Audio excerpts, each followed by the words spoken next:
on Metro News. Facing the future, it's about people, not possessions. The Christchurch subdivision sinking into the sand. And students tell their stories of survival.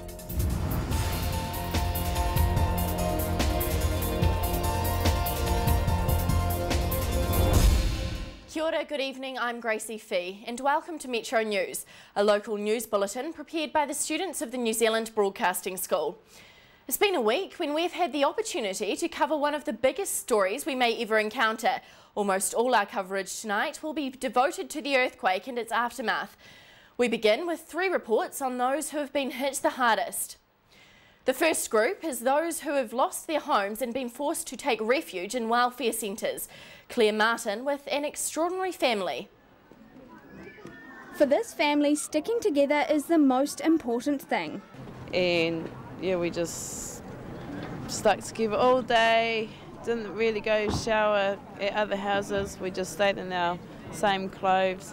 At least we know where one another is and each other's safe. A family so close and supportive that not even the shakes of Saturday's 7.1 magnitude earthquake could separate them. All 31 family members from 4 different households are bunking down together in the Addington Welfare Centre. They were moved from the Linwood Centre because their family alone occupied a third of the available space.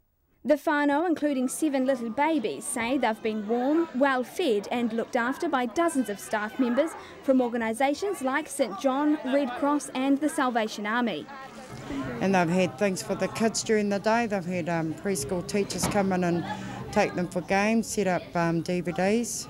And the support from just people in Christchurch in general, little kids bringing in presents for the children, the food that's coming in from them, and yeah.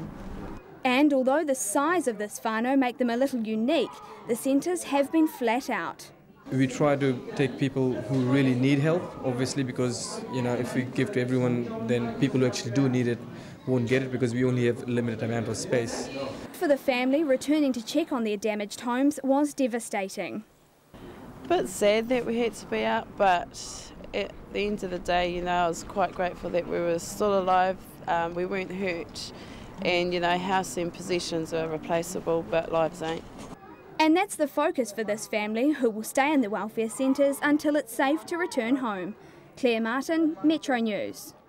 Our second group are those who have no idea if and when their water and sewage systems will return to normal. I headed out to Kaiapoi. Destruction resembling what one Kaiapoi resident likens to a war zone. But this damage is only the surface. Major structural damage to water and sewage systems have left this street and the rest of Kaiapoi with little to take for granted. Well, we can live in our house at the moment. We just don't have toilet facilities or shower facilities. So we've got that lovely portaloo and we're just waiting. Dormer Construction has parked 10,000 litres of water transported from Rangiora, readily available to residents in need. And the man guarding the supply has similar problems in his own home. The water and the sewage broke and it's gone through our house and buggered all the carpets and some of the furniture. And poor old garage is on a bit of a lead and the drive's all sunk and the water all runs back into the section now instead of running out in the street, which it used to. Despite this, he's now helping others. Yeah, there's been people stop here getting water, saying that they had to get out very quickly because of the sewage and the stench in their houses. And they're not alone.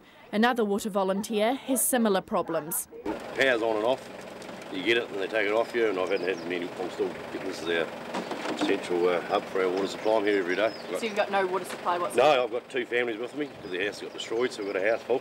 So this is just the daily use. Jobs these men never imagined they'd be doing. No, it's not my new job, it's just a voluntary job, yeah, for the community. The residents say the worst is not knowing when life will return to normal. I think when the adrenaline was running, it was okay, but now the furniture vans have moved in and the friends and neighbours are moving out.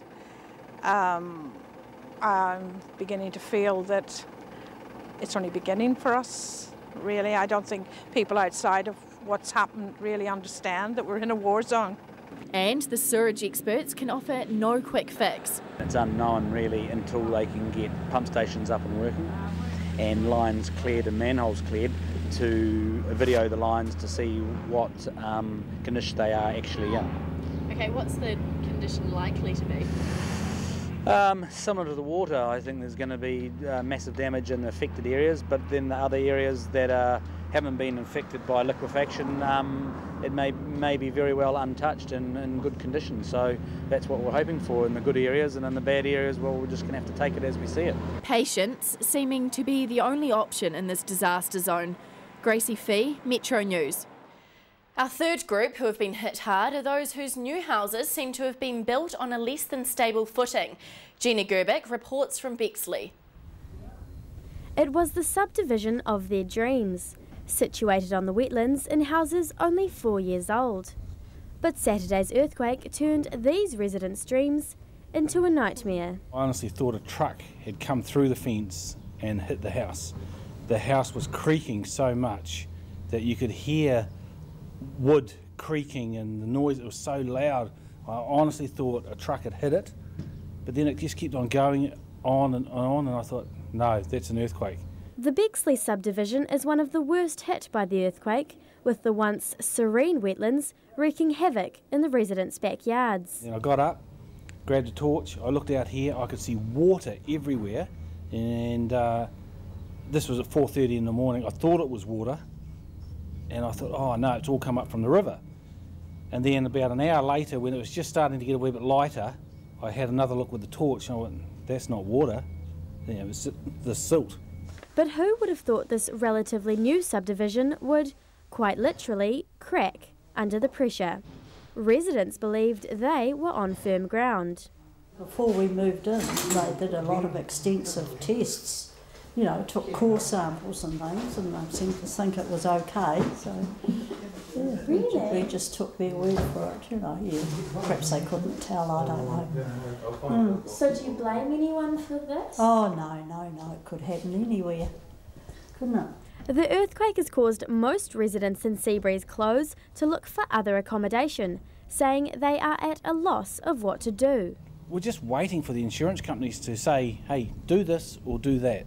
Move out, we're going to knock it down, or hey, we're going to fix it. So we don't know, we just don't know. Of course, there are always those eager to take advantage of the situation, and with reports of a robbery only a few nights after the quake, there's now a police presence. We're just making sure that the area's crime-free and that only the people that need to be here are here.